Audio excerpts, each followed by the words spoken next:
সকালবেলায় সেদ্ধ ভাত রান্না করে পড়াতে চলে এসেছিলাম। তারপর ভাই যখন ঘুম থেকে উঠলো বললাম, ভাই একটু চা করে এনে দিবি। এর আগে একদিন করেছিল, তার জন্য সাহস পেয়েছিলাম বলতে। তারপর দেখি ভাই চাও করে এনেছে। পড়ানোর ফাঁকে একটু ব্রেক নিয়ে আমি এবং ভাই চা এবং বিস্কুটগুলো খাচ্ছিলাম।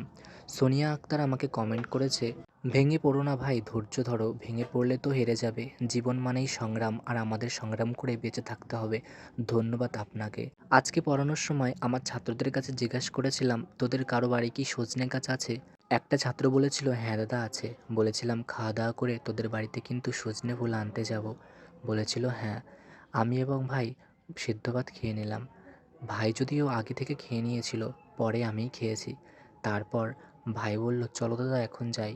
আমি বললাম, আচ্ছা তাহলে জলটা খেয়ে নিই, তারপরে চল যাওয়া যাক। ভাইকে বললাম, একটু জল খাবি? বলল, না দাদা। আমি এবং ভাই বেরিয়ে পড়েছি বাড়ি থেকে। এখন যাচ্ছি ওদের বাড়ির উদ্দেশ্যে কিছু সজনে ফুল আনতে।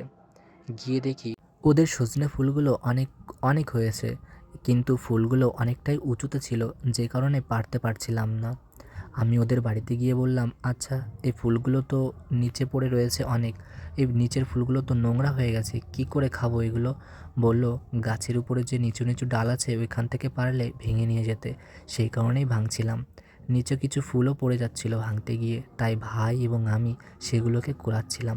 শুনেছি সজনে ফুল নাকি অনেক উপকার শরীরের জন্য। দেখো, বেশ অনেকই পেয়েছি। এগুলো দিয়েই দুপুরে কিছু একটা করব এবং সজনে ফুলের বড়া তৈরি করব। কিন্তু কিভাবে কি করব জানি না। তবে বাড়ি যাই, তারপর বাকিটা না হয় জানা যাবে।